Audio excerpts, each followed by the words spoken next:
နော်ဟောရောက်ပါအဲ့လိုဖြစ်ချင်လားအမားပြုပြင်စက်တာပေါ့နော်အကျဉ်းသားတွေโอเคအကျဉ်းသားတွေကကောင်းတဲ့လူတွေဒီမှာစုတာနော်ဒီနေ့ဆိုရဲကိုတဲ့အဲ့လိုမျိုးအပြစ်ဒဏ်ပေးလိုက်ဘယ်လိုမျိုးအပြစ်ဒဏ်ပေးတဲ့ဟာတွေမဆိုးတော့ဘူးခင်ဗျာပါပြီးတော့ဟောလိုက်တာလက်ပိုက်ပြီးတော့ဇက်ပိတ်ပြီးတော့တေချာကြည့်မယ်နော်ที่ก็ทางพี่เขาได้บอกนะว่ามีอะไรบ้างใช่ไหมครับก็เดี๋ยวหลังจากนี้จริงๆเราจะมีสื่อคลิปวิดีโอชีวิตหลังกำแพงแต่น้องจะเป็นเด็กอยู่นะครับก็ไม่ให้ดูครับก็จะให้ดูการพัฒนาพื้นที่ของเราตั้งแต่เริ่มแรกแล้วก็มันมีอะไรบ้างเดี๋ยวน้องจะเห็นในรูปที่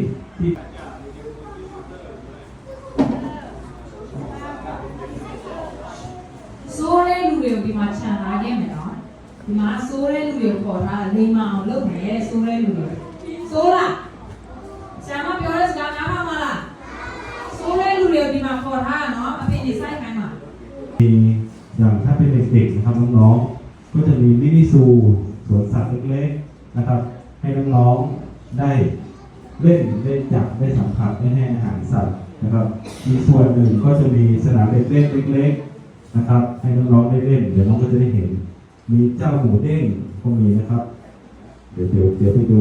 เจ้าหมูเด้งเจ้าหนอนยักษ์ก็มีนะครับหลังจากเสร็จกิจกรรมก็จะน้องๆก็จะให้อาหารปลาเก็บไข่ไก่ให้อาหารสัตว์นะครับแล้วก็รดน้ำต้นไม้นะครับกิจกรรมของเราจริงก็จะมีเยอะอยู่พอสมควรนะครับอย่างโซนด้านหลังที่น้องเห็นนี้ก็เขาเรียกพิพิธภัณฑ์สมัยก่อนสมัยโบราณเป็นการลงโทษลงทัน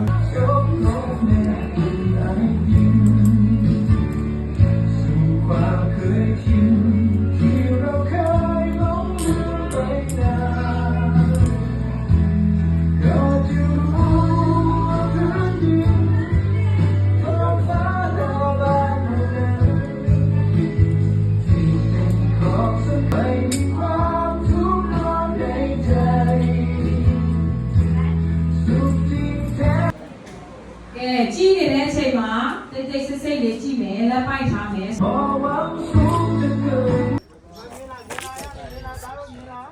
What's up?